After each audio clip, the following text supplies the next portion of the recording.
प्रधानमंत्री मोदी की जो इजराइल यात्रा है वो वेस्ट एशिया के नैरेटिव्स को सेट करेगा, या बैलेंसिंग एक्ट है, या भारत की जो बैलेंसिंग पॉलिसी है उसको एक्सपोज कर देगा, वो डिसबैलेंस क्रिएट कर देगा।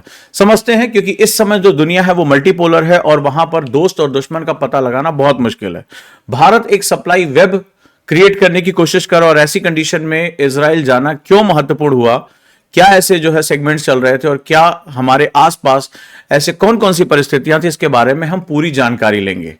और अब हम बात करते हैं कि ये 3 एजेंडा इसके साथ एक साथ है, तो मैं आपको समझाने की कोशिश करूंगा कि वो 3 एजेंडा क्या क्या हो सकता है। अगर हम मिनिस्ट्री ऑफ एक्सटर्नल अफेयर्स यानी कि विदेश मंत्रालय की बात करें, तो उन्होंने एक एजेंडा के बारे में बात किया है। वो एजेंडा क्या है? सबसे पहले हम समझते हैं कि भारत किस मकसद के साथ इजराइल जा रहा है। दूसरा, हम समझने की कोशिश करेंगे इजराइल के साथ स्ट्रेटेजिक पार्टनरशिप का प्रैक्टिकल मतलब क्या है।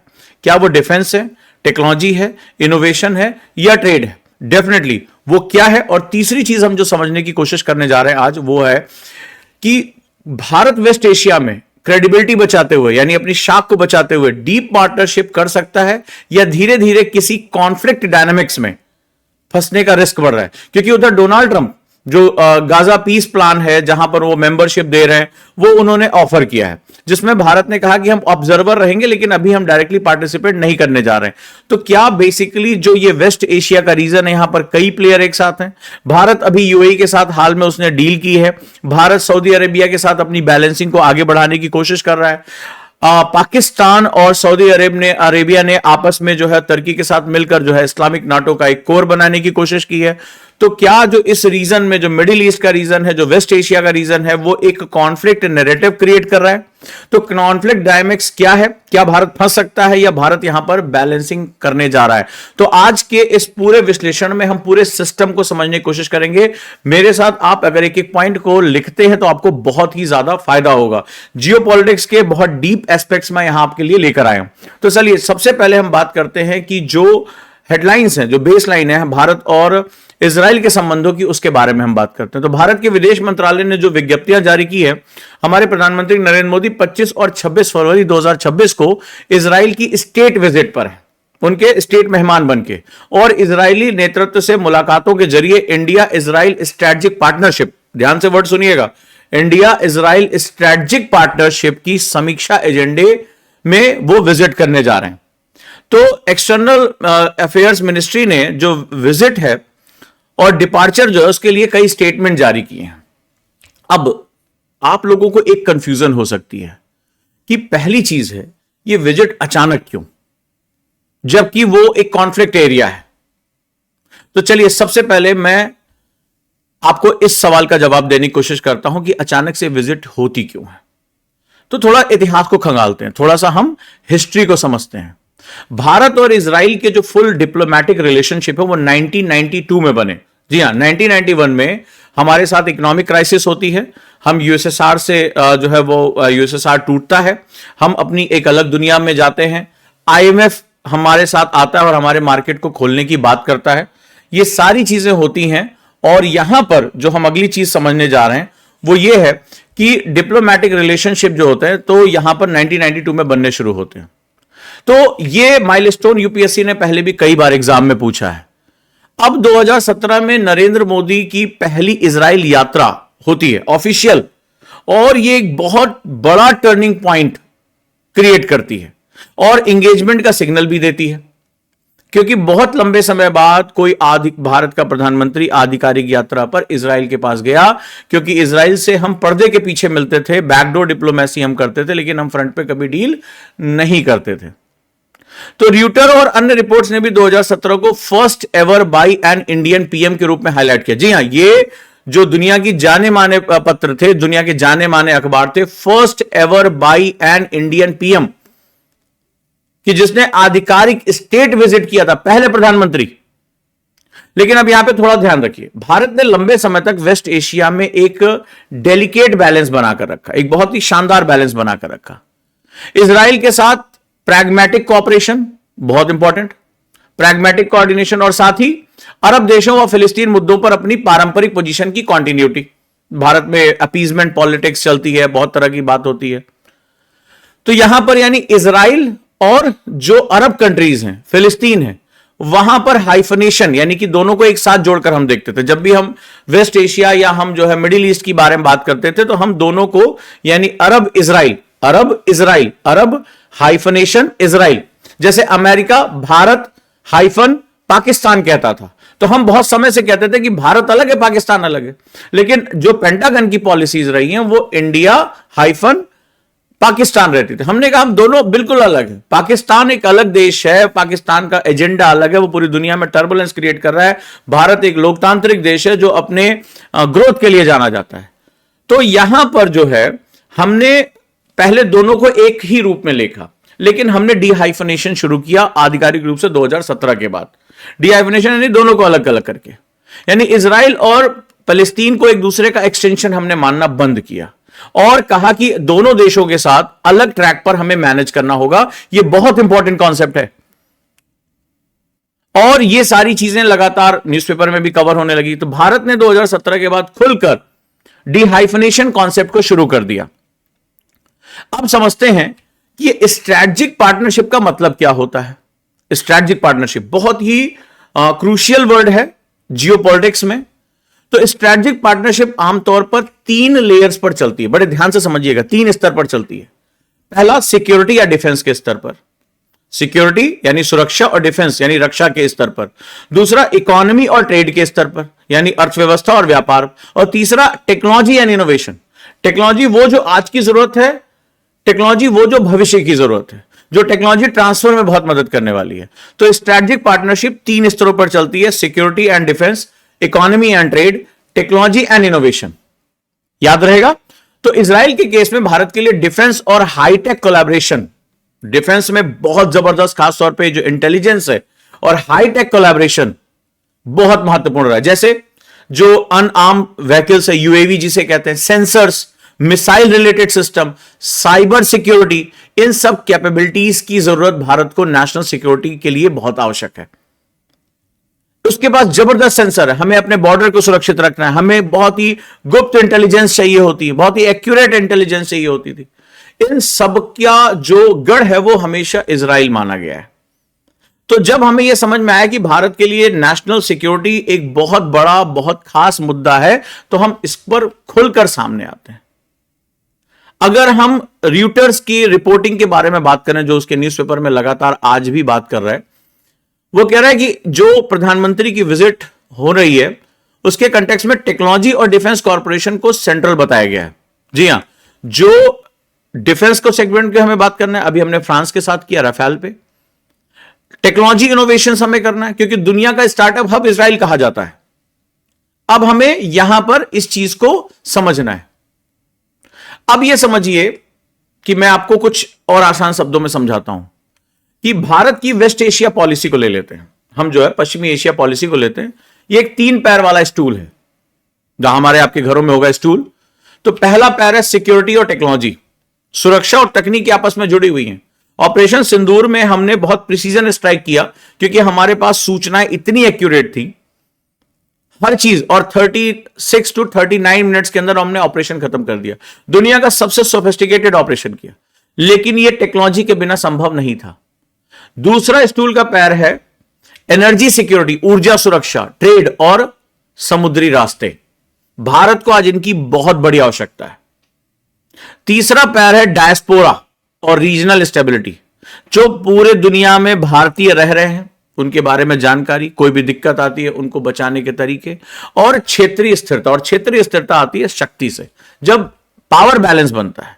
तो हमारे और वेस्ट एशिया में ये 3 जो स्टूल, जो ये पैर है, ये बहुत इंपॉर्टेंट है। फिर से एक बार दोहरा दे रहा हूं, पहला पैर है सिक्योरिटी और टेक्नोलॉजी, दूसरा पैर है एनर्जी सिक्योरिटी और ट्रेड और ओशिनिक वेज यानी समुद्री रास्ते, और तीसरा पैर है जो भारतीय प्रवासी हैं और रीजनल स्टेबिलिटी है। तो इन तीनों का बैलेंस बहुत जरूरी है, क्योंकि अगर एक पैर मजबूत हो जाएगा और 2 कमजोर हो जाएंगे तो स्टूल डगमगा जाएगा। यही बैलेंसिंग एक्ट है, क्योंकि इसी में भारतीय डायस्पोरा की अगर हम बात करें तो भारत से बहुत बड़ी मात्रा में कामगार जो है वो कहां जाते हैं, वो जाते हैं मिडिल ईस्ट में, दुबई, सऊदी अरब, यूएई। और इजराइल और इन देशों के बीच में हमें क्या दिखाई पड़ता है? कॉन्फ्लिक्ट दिखाई पड़ता है, खुलकर कॉन्फ्लिक्ट हमें दिखाई पड़ता है। अब ये जो चीज है वो बड़ी महत्वपूर्ण हो जाती है। तो सवाल है कि ये न्यूज इतनी गहरी क्यों है, ये विजिट इतना महत्वपूर्ण क्यों है कि दुनिया भर की मीडिया इस पर अपनी नजर रखे हुए, क्या रीजन है? तो ये जो विजिट है बहुत हाई विजिबिलिटी है और वेस्ट एशिया का कंटेक्स्ट इस समय बहुत टेंशन में है। कोई देश किसी पे भरोसा नहीं कर रहा है। ईरान में आपने देखा टर्बुलेंस है, सऊदी अरब और यूएई में भी कुछ दिन पहले टेंशन जनरेट हो गई थी, और ये सारे देश इजराइल को एक अलग नजरों से देखते हैं। तो ये बहुत टेंशन में चल रहा है। अतः दुनिया भर के अखबार इस विजिट को रीजनल टेंशन के बैकग्राउंड में रखकर देखते हैं और बताते हैं कि गल्फ रीजन में इंडियंस की बड़ी संख्या है और वो वहां से पैसे कमाकर भारत भेजते हैं, रेमिटेंस भेजते हैं। लेकिन अगर ये बैलेंस गड़बड़ हो गया तो रेमिटेंस पे बहुत बड़ा फर्क आ सकता है, भारतीयों की सुरक्षा पर बहुत बड़ा फर्क आ सकता है। इसीलिए इस पूरे कंटेक्स्ट में पोलराइज्ड फ्रेमिंग बहुत इंपॉर्टेंट है। बहुत ये नेचुरल है कि पोलराइज हो सकता है कि भारत एक तरफा जाता हुआ दिखाई पड़ रहा है और भारत को इस रीजन में अपना बैलेंसिंग एक्ट करना है। किसी को इसमें स्ट्रेटेजिक ऑटोनॉमी अपग्रेड दिखता है तो किसी को रिस्की अलाइनमेंट दिखाई पड़ता है। तो सवाल है कि भारत का स्टेट एजेंडा क्या है, भारत क्या कह रहा है?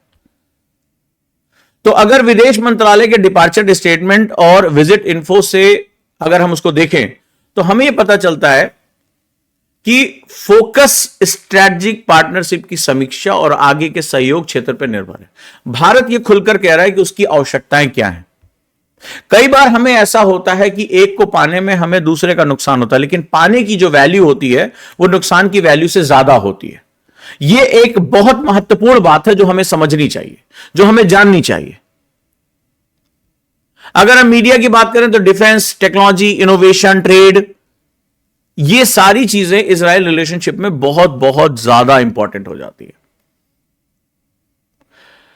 अब जरा समझते हैं कि क्या गड़बड़ हुई है, तनाव कहां से आ रहा है, क्यों यह आरोप लग रहा है कि भारत की जो प्रधानमंत्री की इजराइल यात्रा है वो एक तनाव क्रिएट कर सकती है। तो बात यह है कि डिलीवर क्या है, यानी क्या चीज निकल कर आएगा, क्या डिलीवर होने जा रहा है। और चूंकि अभी आज और कल का दिन है, बहुत कुछ यहां होने जा रहा है। और इजराइल के केस में देखा गया, भारत इजराइल के केस में, कि ज्यादातर जो चीजें होती हैं वो पर्दे के पीछे रह जाती हैं।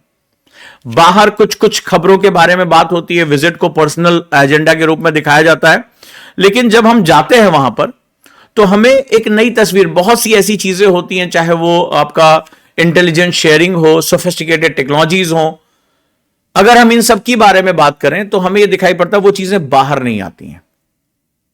और यह बात दुनिया के सामने एक जो है वो रहस्य पैदा करती है।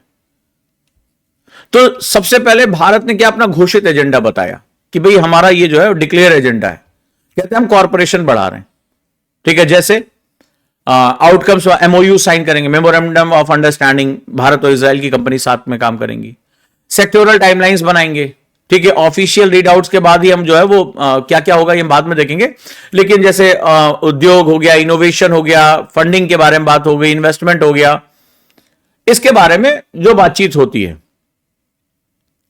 लेकिन अंदर क्या चल रहा है भारत इजराइल में, यह एक बहुत महत्वपूर्ण जो है सेगमेंट है। और यहीं पर हम लोग देखते हैं कि एक स्पेकुलेशन क्रिएट हो जाता है, संदेह की नजर से देखा जाने लगता है, क्योंकि भारत इस समय बैलेंसिंग पोजीशन पर है। वो दो विपरीत विचारधारा वाले देशों से भी बहुत कॉन्फिडेंटली बात कर रहा है। और फॉरेन पॉलिसी में ऑप्टिक्स बहुत जरूरी होता है, आप कैसे देखते हैं, लेकिन आउटकम उसका असली बैलेंस होता है। तो चलिए अब हम थोड़ा सा चीजों को और आगे लेके चलते हैं कि ये जो विजिट होने जा रही है वो कैसी है, वो किस रूप में है। जीएस पेपर 2 के लिए नो डाउट ये बहुत इंपॉर्टेंट है, खासतौर पे जो एनर्जी है, जो डायस्पोरा है, रीजनल स्टेबिलिटी है और जो इनोवेशन एंड टेक्नोलॉजी है, काफी कुछ जो है इसमें यहां पर हमारे सामने आ रहा है। तो एक बहुत इंपॉर्टेंट सेगमेंट जो है कि आज की डेट में आप क्या सोचते हैं, मुझे इसमें जरूर बताइए कि भारत स्ट्रैटेजिक ऑटोनॉमी मजबूत कर रहा है। ये कंट्री के लिए बहुत स्ट्रैटेजिक, यानी रणनीतिक ऑटोनॉमी, यानी संप्रभुता, यानी हम बिना किसी के दबाव के कि भैया अमेरिका हमसे क्या कह रहा है, तुम हमसे क्या कह रहे हो, हमारे लिए क्या जरूरी है। हमें टेक्नोलॉजी चाहिए, हमें इनोवेशन चाहिए, हमें एआई में काम करना है, हमें अपने बॉर्डर्स को सुरक्षित रखना है, हमें एनर्जी सिक्योरिटी चाहिए, हमें तमाम तरह की बहुत ही एक्यूरेट डिफेंस, हमें जो है इंटेलिजेंस चाहिए, ताकि भारत के दुश्मनों को हम नेस्तनाबूद कर सके। हमें हमारी जो इंटेलिजेंस एजेंसीज है उनको उतना इक्विप्ड करना है, हमें सेंसर चाहिए, हमें रडार चाहिए।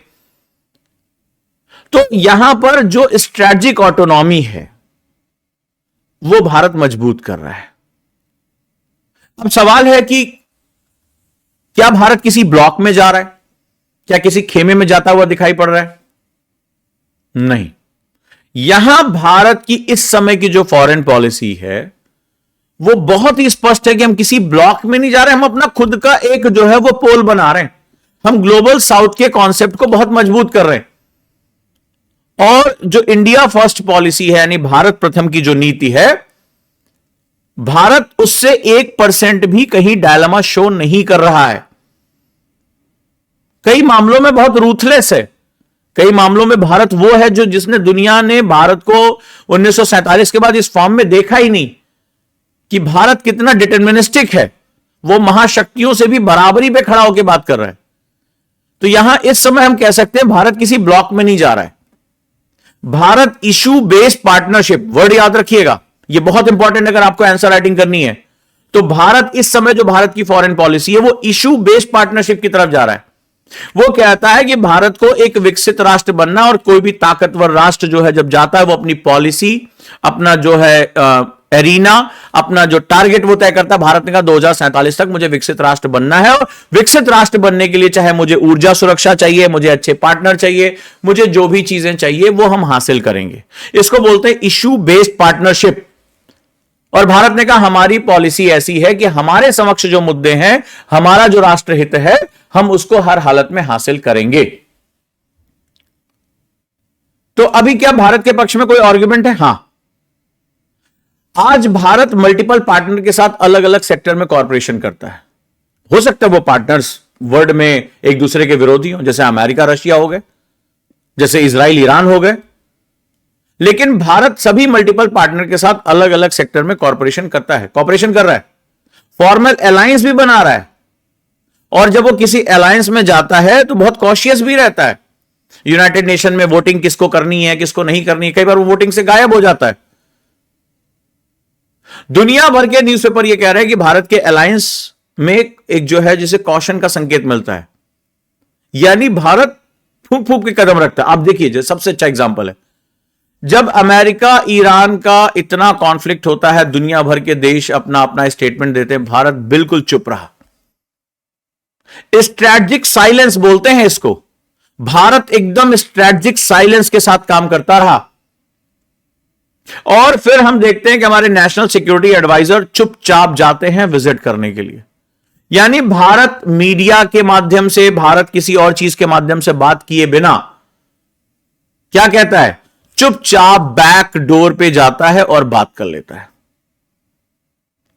अब सवाल है कि भारत की फॉरेन पॉलिसी पे उंगली उठाने वाले भी तो हैं। काउंटर नैरेटिव जानना बहुत जरूरी है। अगर आप यूपीएससी की तैयारी कर रहे हैं, आप हर चीज का, हर पक्ष का काउंटर नैरेटिव हमेशा तैयार रखिए। तो सवाल है, भारत की इस स्ट्रेटजी का क्या सब बल्ले बल्ले है, सब कुछ बहुत अच्छा है? नहीं। काउंटर नैरेटिव क्या है? यह रिस्की अलाइनमेंट बन सकता है, खासकर अगर रीजनल कॉन्फ्लिक्ट, अगर डायनेमिक तेज हुए, अगर कॉन्फ्लिक्ट बढ़ गया, और जब युद्ध की स्थिति में मेरा साथ दोगे या मेरा साथ नहीं दोगे वाली कंडीशन आ गई, तो वहां पर यह जो अलाइनमेंट है कि मैं तेरा दोस्त, मैं तेरा भी दोस्त, वहां पर यह बहुत तेजी से बढ़ जाएगा।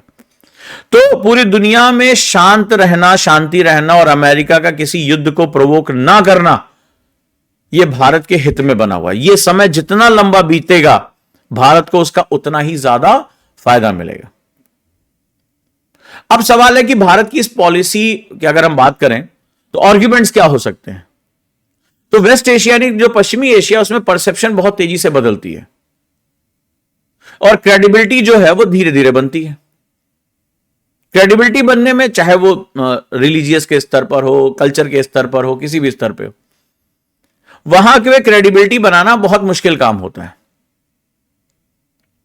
तो अगर मैं आपको एक सेगमेंट दूं कि यूपीएससी तो बैलेंस अप्रोच मांगता है, भाई चूंकि आप गवर्नमेंट के साथ काम करोगे, तो सवाल आपसे है कि अगर यूपीएससी आपसे पूछे कि बैलेंस कंक्लूजन क्या कर सकते हो, तो थोड़ी देर के रुको और बताओ कि भारत का जो फॉरेन पॉलिसी का हिस्सा है, चूंकि हम वेस्ट एशिया, सेंट्रल एशिया और मिडिल ईस्ट की तरफ हम जा रहे हैं, तो वहां पर हम देखते हैं कि इनका आपस में, खासतौर पर इजराइल और अरब कंट्रीज ऑलरेडी कई वॉर लड़ चुके हैं, तो इनका कोई बहुत अच्छा अलाइनमेंट नहीं है,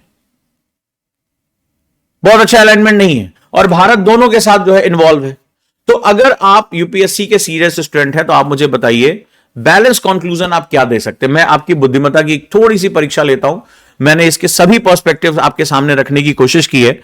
आप मुझे कुछ पॉइंट बताइए कि भारत क्या कर सकता है, भारत वेस्ट एशिया में ये जो नैरेटिव वॉर है, ये जो बैलेंसिंग एक्ट है, वो क्या कर सकता है अपनी फॉरेन पॉलिसी में, अगर यूपीएससी आपसे जीएस पेपर 2 में ये क्वेश्चन पूछ लेता है तो। यस प्लीज, क्या चीज है, जल्दी से, मैं आपको 1 मिनट का समय देता हूं और उम्मीद करता हूं कि आप इसमें कुछ ना कुछ जरूर बताएंगे।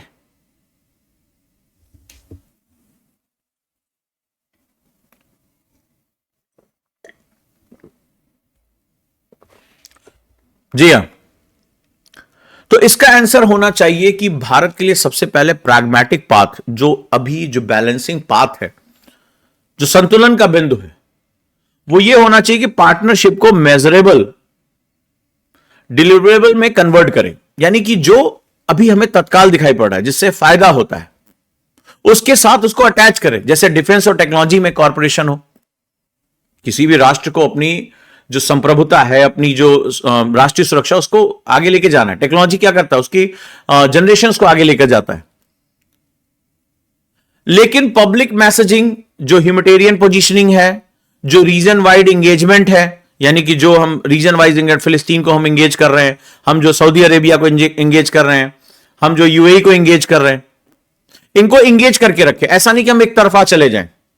और अगर जैसे हम इजराइल के साथ बात करें, तो फिलिस्तीन के साथ भारत ने किया, फिलिस्तीन के साथ भारत ने जो ह्यूमैनिटेरियन यानी मानवतावादी जो सहायताएं, चाहे खाद्य पदार्थ हो, दवाइयां हो, भारत उन देशों में शामिल था जिसने सबसे पहले यह भेजा।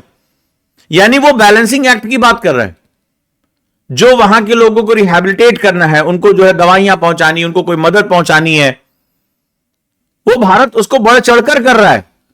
तो ये मैसेजिंग बहुत क्लियर होनी चाहिए, इंबैलेंस नहीं क्रिएट होना चाहिए। और ये लगातार भारत सिग्नल देता रहा, यानी सभी पक्षों से बातचीत करता और सभी को इंगेज करके रखे। ऐसा नहीं कि वो जो है सऊदी अरब से तेल खरीदना बंद कर दे या यूएई का इन्वेस्टमेंट भारत में बंद कर दे, नहीं। भारत को एक बहुत प्रॉपर मैसेजिंग करनी कि वो किसी भी कॉन्फ्लिक्ट एक्सिस में लॉक नहीं हो रहा है। बहुत खूबसूरत बात है। यानी भारत किसी की तरफ जाता हुआ कि भाई बहुत अच्छी दोस्ती है, किसी की तरफ हम जाते हुए नहीं दिखाई पड़ रहे हैं। और हम अपने जो हमारा अपना जो सेगमेंट है उस पर हम फोकस कर रहे हैं। तो भारत को एक मैसेज हमेशा क्लियर करके रखना है, कोई भी कॉन्फ्लिक्ट एक्सिस में हम लॉक नहीं हो रहे हैं। तो यह सबसे इंपॉर्टेंट आंसर आपका होना चाहिए कि प्रैग्मेटिक पाथ हमारा मेंटेन रहना चाहिए। और सरकार को यह बताना होगा कि सरकार का जो स्टेटेड एजेंडा है वो स्ट्रैटेजिक पार्टनरशिप, उसके समीक्षा और सहयोग, यह हम लगातार करना चाहते हैं। और बैलेंसिंग की परीक्षा इस बात से भी होगी, भारत की वेस्ट एशिया में जो बैलेंसिंग है इस बात से भी होगी कि जो ऑफिशियल आउटकम है, एमओयू, टाइमलाइन, सेक्टोरल मैकेनिज्म, जो भी हम वहां पर डील करेंगे, साइन, जो भी हम निवेश की बात करेंगे, वो कितने कॉन्क्रीट हैं।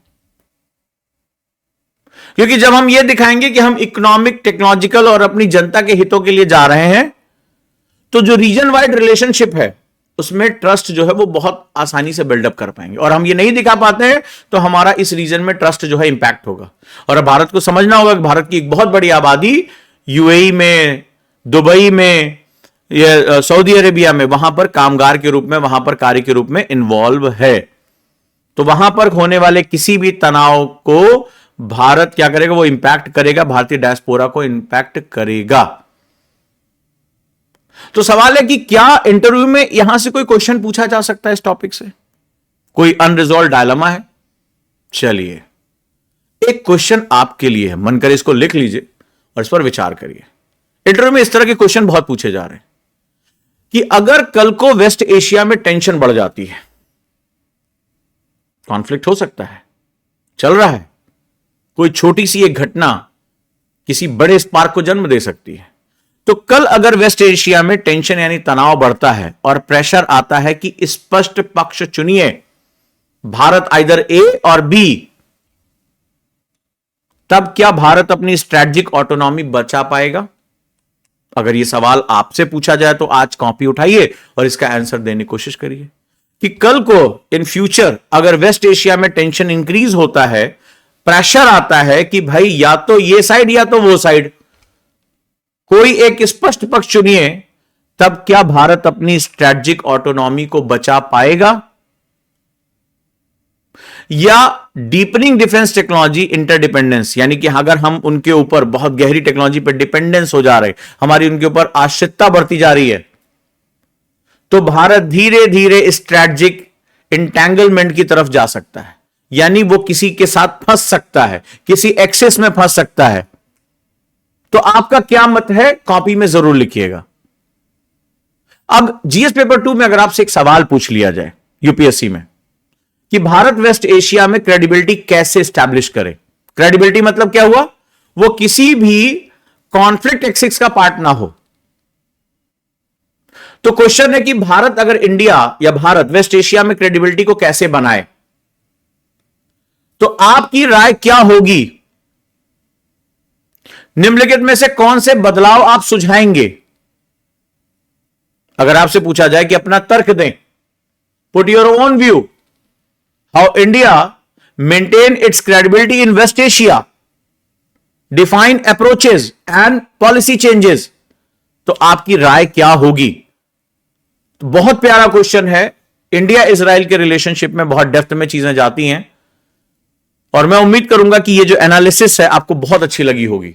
तो आज जियोपॉलिटिक्स से भारत इजराइल में बहुत कुछ निकल के आने वाला है, बहुत ही सिंबॉलिक है, बहुत गहरा संकेत है और मैं उम्मीद करता हूं कि भारत के लिए इजराइल बहुत महत्वपूर्ण है, नो डाउट, क्योंकि सोफिस्टिकेटेड टेक्नोलॉजी का हब है वो, और भारत को इस समय अपना टेक्नोलॉजी ट्रांसफर करना है, अपना डिफेंस सेक्टर मजबूत करना है, अपनी चीजें जो है वो बहुत इंपॉर्टेंट तरीके से आगे लेकर चलना है।